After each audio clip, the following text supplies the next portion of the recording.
Assalamualaikum warahmatullahi wabarakatuh, sahabat Muslimpedia. Islam merupakan agama yang mencintai kebersihan. Umat Islam harus selalu menjaga kebersihan di segala aspek kehidupan, termasuk saat beribadah. Banyak ibadah di Islam yang syarat utamanya adalah bebas dari najis. Mengutip dari buku Pintar Ibadah yang ditulis oleh Fatkur Rahman, najis berarti suatu kotoran.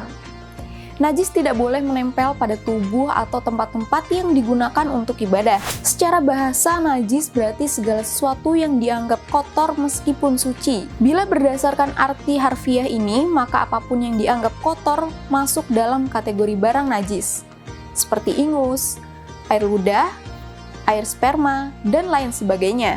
Sedangkan secara istilah ilmu fikih, najis adalah segala sesuatu yang dianggap kotor yang menjadikan tidak sahnya ibadah sholat. Di dalam fikih, najis dikelompokkan dalam 3 kategori, yakni najis mukafafah, najis mutawasitah, dan najis mughalladhah.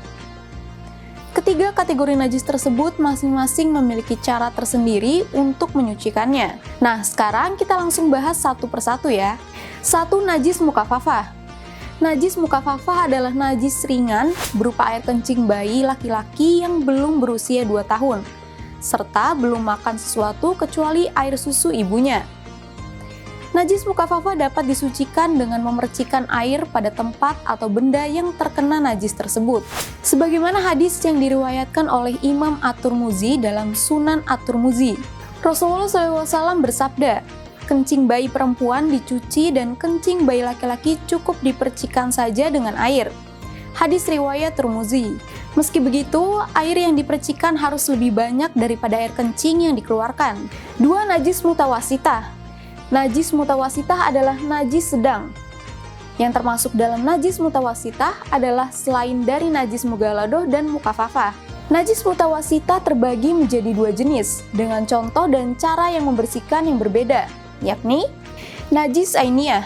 Najis ainiyah adalah najis yang memiliki warna, bau, dan rasa.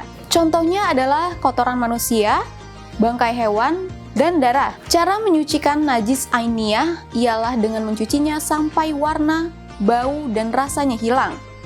Kemudian disiram dengan air yang suci. Najis hukmiyah. Najis hukmiyah adalah najis yang tidak terlihat wujudnya, namun masih berhukum najis. Misalnya air kencing yang sudah kering. Cara menyucikan najis hukmiyah adalah dengan mengalirkan air yang suci pada tempat atau barang yang terkena najis. 3. Najis mughalladhah. Najis mughalladhah disebut najis berat karena perlu cara khusus untuk menyucikannya. Yang termasuk golongan najis mughalladhah adalah najis yang bersumber dari anjing, babi, dan anak dari salah satu keduanya, seperti air liur dan keringatnya. Cara menyucikan najis mughalladhah adalah dengan membasuhnya menggunakan air sebanyak 7 kali dan salah satunya dicampur dengan debu. Sebelum dibasuh dengan air, wujud najis sebaiknya dibersihkan terlebih dahulu. Ada 3 metode dalam mencampur air dengan debu untuk menyucikan najis mughalladhah, yaitu mencampur air dan debu secara bersama-sama, kemudian diletakkan pada tempat atau barang yang terkena najis mughalladhah. Meletakkan debu pada tempat atau barang yang terkena najis mughalladhah, kemudian memberi air dan mencampurnya dengan debu hingga terbasuh. Memberi air pada tempat atau barang yang terkena najis mughalladhah, kemudian meletakkan debu dan mencampurnya dengan air hingga terbasuh. Mengetahui macam dan tata cara menyucikan najis adalah satu ilmu yang harus diketahui oleh setiap muslim, mengingat hal ini merupakan salah satu syarat bagi keabsahan sholat dan ibadah lainnya yang mensyaratkannya. Sekian episode Muslimpedia kali ini, saksikan terus episode Muslimpedia lainnya hanya di Religiwan. Wassalamualaikum warahmatullahi wabarakatuh.